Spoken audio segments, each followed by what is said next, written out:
Уважаемый Владимир Владимирович, я думаю, что это ваша инициатива. К чему? Не ради галочки вот собраться, и мы должны открыто сказать, что мы хотим. Показать всему миру, что Россия плюс Центральной Азии, что у нас есть проблема. А действительно, оказывается, есть. У нас эти пятерки уже одни разговоры, одни информации, получение информации, выкачивание информации, показуха, никакого эффекта. Америка плюс Центральная Азия, Южная Корея плюс Центральная Азия, Япония плюс Центральная Азия. Скоро, наверное, Пакистан тоже Центральная Азия, Индия Центральная Азия. Кто остался еще? Япония. А? Что нам не хватает? Что-то не хватает. Что-то здесь мы не срабатываем. Как это было, главная причина развала Советского Союза. Я думаю, что вы не обижаетесь.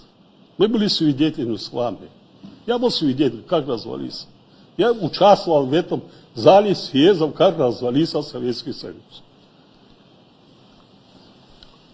Тогда, вы меня извините, как и сейчас, не было внимания малым республикам, малым народам. Внимания не было. Не учитывались традиции, обычаи, все остальное. Не оказали помощь, поддержку, развитие. Ведь сейчас люди куда идут? Вы вчера назвали 2 миллиона. Это не... Хотел, сегодня хочу сказать, не 2 миллиона. Это 2 больше миллиона наших граждан, которые вылетают в Россию не только на заработку. Заработка не больше 600 тысяч. Через вас вылетают другие страны. И вот посмотрим, в следующем году уменьшится на 50%. Потому что дорога закрыта. Вылетать не могут.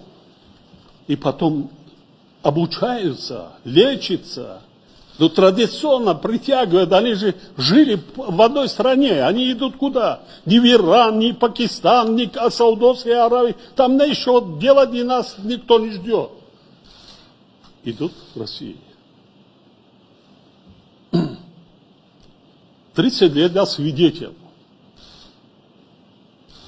Вот зампремьер сидит, пускай не обижается. Я же говорю, я не это самое. С неба не провалился, я свидетель. Проводим бизнес-форумы. Где? Мои коллеги не обижаются. В Астане, Ташкенте, как это было при бывшем Советском Союзе. В Киеве, Беларуси, Минск. Минск, Киев, Алмата, Ташкент. Остальные республики как были, это самые. Давай молоко, давай хлопок, давай это, давай это, да это. Никакой инфраструктуры нет. Таджикистан был разделен на 3 части. Полгода север не мог дорогу посещать, Бадахшан полгода там закрыт.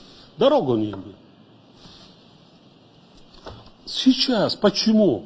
На какой-то несчастный бизнес-форум в Таджикистане мы умоляем, я дал поручение министра иностранных дел, выходи.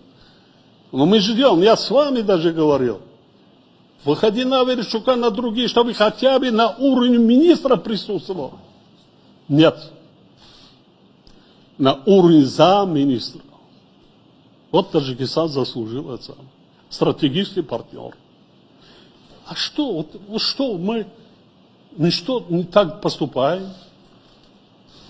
У нас обучается 2,5 миллиона школьников русскому, так учебники, не хватает учебников. 30 лет об этом мы говорим, не хватает до сих пор.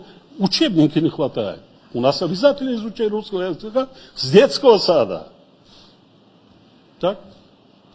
Что там мы делаем? Военные базы есть, полигоны так как были, так и остались.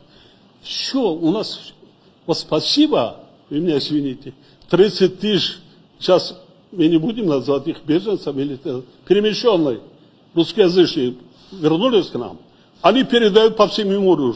Вот это это не мигранты, там и трудовые самые. Смотрите, вот мы в Таджикистане так, показываем по всему миру и передают из Таджикистана реальную информацию. Ну, из нас сделали так, что мы страны, которые, не знаю, да, мы малый народ. Нас не 100 миллионов, не 200 миллионов, но у нас есть история, культура, мы любим. Мы хотим, чтобы нас уважали. Ничего не надо. Уважали.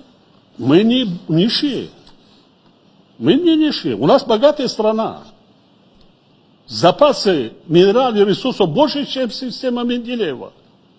Я свидетель, все бизнесмены из России только сливки. Что есть углеводородное сырье, нефть и газ интересуют их. Нефть и газ. Давайте, где нефть и газ там. А почему горнорудной промышленности, цветной металлургии, так? Драгоценные металлы, драгоценные камни, и очень много. И даже стратегическое сырье для военных, которых нет в мире. Я вам рассказывал, когда вы были у меня. По запасам Таджикистан занимает первое место. Никого не интересует. Ну давайте, вот мы собрались, давайте создадим условия.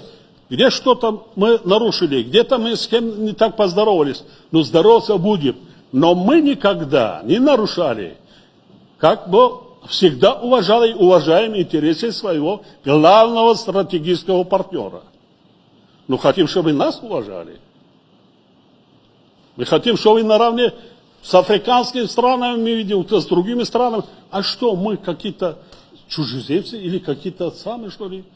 Ну давайте. И вкладывать много денег не надо вкладывать. Вот в наших странах.